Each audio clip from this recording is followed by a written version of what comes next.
ಕೆಲವೊಂದು ಟಾಸ್ಕ್ಗಳಲ್ಲಿ ನಾವು ಮಾಡಲೇಬೇಕು ಅನ್ನೋ ಒಂದು ಹಠ ಬಂದ್ಬಿಟ್ರೆ ಅದೆಂಥದ್ದಾದ್ರೂ ಮಾಡ್ಬಿಡ್ತೀವಿ. ಅಲ್ಲಿ ಏನಾಗಿತ್ತು, ಒಂದು ಸಂಗೀತ ಅವರು ಜಗಳ ಮಾಡ್ಕೊಂಡು ಹೋಗಿ ಪರ್ಪಸ್ಫುಲಿ ನಾವೇನೋ ಮಾತಾಡೋದೆಲ್ಲ ತಪ್ಪು, ನಾವು ಹೇಳೋದೆಲ್ಲ ತಪ್ಪು ಅಂತ ಟ್ರಿಗರ್ ಮಾಡ್ತಾ ಇದ್ರು. ಅದ್ರ ಜೊತೆಗೆ ಈ ತರ ಕ್ರೂರವಾಗಿರುವಂತದ್ದು ಅಥವಾ ಕಠೋರವಾಗಿರುವಂತದ್ದನ್ನ ಕೊಡ್ತಾ ಇದ್ರು. ಇನ್ನೂ ಜಾಸ್ತಿ ಹೇಳಿದ್ರು ಆಕ್ಚುಲಿ. ಆಮೇಲೆ ಒಂದಷ್ಟು ವಿವಾದಗಳೆಲ್ಲ ನಡೆದ್ಮೇಲೆ ಅದನ್ನ 20ಕ್ಕೆ ಬಂದಿದ್ದು. ಅವ್ರಿಗೆ ಗೊತ್ತು ನಂಗೆ ಹೈಪರ್ ಆಸಿಡಿಟಿ ಇದೆ ಅಂತ. ಸೊ ಅದನ್ನ ನಾನು ಮಾಡಬಾರ್ದು ಅನ್ನೋ ಕಾರಣಕ್ಕೆ ಕೊಟ್ಟಿದ್ರು. ಬಟ್ ನಾವು ಛಲ ಬಿಡುವಂಥವ್ರಲ್ವೇ, ಸೊ ನಾವು ಮಾಡಲೇಬೇಕು ಅಂತ ನಿರ್ಧಾರ ಮಾಡಿದ್ವಿ. ಮಾಡಾದ್ಮೇಲೆ ಅದನ್ನು ಆಕ್ಸೆಪ್ಟ್ ಮಾಡ್ಕೊಂಡಾದ್ಮೇಲೆ ನಂದೇನಿತ್ತು ಪ್ಲಾನು, ಫಾಸ್ಟಾಗಿ ತಿನ್ಬಿಡೋಣ, ಆಮೇಲೆ ವಾಮಿಟ್ ಮಾಡ್ಬಿಡೋಣ ಅನ್ನೋ ಥರದ್ದಿತ್ತು. ಯಾಕಂದರೆ ಗೊತ್ತು ಅದು that's too much to take for human being body.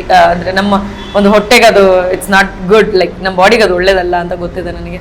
And at the same time ಇವಾಗ ನಾನು 1-2 ತಿಂದ್ರೇ ನಂಗೆ ರಿಯಾಕ್ಷನ್ ಆಗುತ್ತೆ ಹೈಪರ್ ಆಸಿಡಿಟಿ ಇರೋದ್ರಿಂದ ಅಂತ ಗೊತ್ತಿದೆ. ಅದ್ರ ಮೇಲೆ ಗೊತ್ತಿದ್ದು ಕೊಟ್ಟಿದ್ದಾರೆ ಅಂತಂದ್ರೆ, ಒಂದು ಅವ್ರು ಮಾಡಬಾರ್ದು ಅಂತ, ಇನ್ನೊಂದು ಅನುಭವಿಸ್ಲಿ ಅಂತ. ಆ ಸನ್ನಿವೇಶದಲ್ಲಿ ಅನ್ಸಿದ್ದು ಅದೇನೆ. ಯಾಕಂತಂದ್ರೆ ನಾವು ಮಾತಾಡ್ತಿರ್ಲಿಲ್ಲ. ಅವ್ರು ಸುಮ್ಮನೆ ನಾನು ಅದಕ್ಕೆ ಏನೋ ಮಾತಾಡ್ಬೇಕಾದ್ರೂ ಮೇಡಮ್ ಖುಷಿನಾ ನಿಮ್ಗೆ ಅಂತ ಅನ್ನೋರು.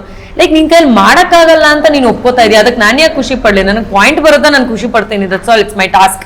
ಸೊ ಎಕ್ಸ್ಟ್ರೀಮ್ ಲೆವೆಲ್ಗೆ ಅವ್ರು ಹೋಗ್ತಾರೆ, ಹೇಳ್ತಾರೆ. ಪಾಪ ಕಾರ್ತಿಕ್ ಅವರ ಹೆಡ್ ಶೇವ್ ಆಗುತ್ತೆ, ತುಕಾಲಿ ಅವರ ಹೆಡ್ ಶೇವ್ ಆಗುತ್ತೆ, ನಾವು ವರ್ತೂರು ಮೆಣಸಿನ್ಕಾಯಿ ತಿಂತೀವಿ, ಈ ಥರದ್ದೆಲ್ಲ ಆಗುತ್ತೆ. ಅಂದರೆ ಆ ಸಮಯದಲ್ಲಿ ಏನಾಯ್ತು ಅಂತಂದ್ರೆ ರಿವೆಂಜ್ ತೀರ್ಸ್ಕೊತಾ ಇದ್ದಾರೆ ಅನ್ಸಿತ್ತು.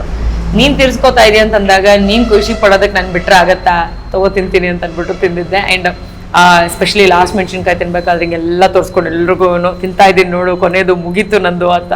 Like whatever comes I will face it ಅನ್ನೋದೊಂದು ಆ ಒಂದು ಫೇಸ್ ನಂದದು.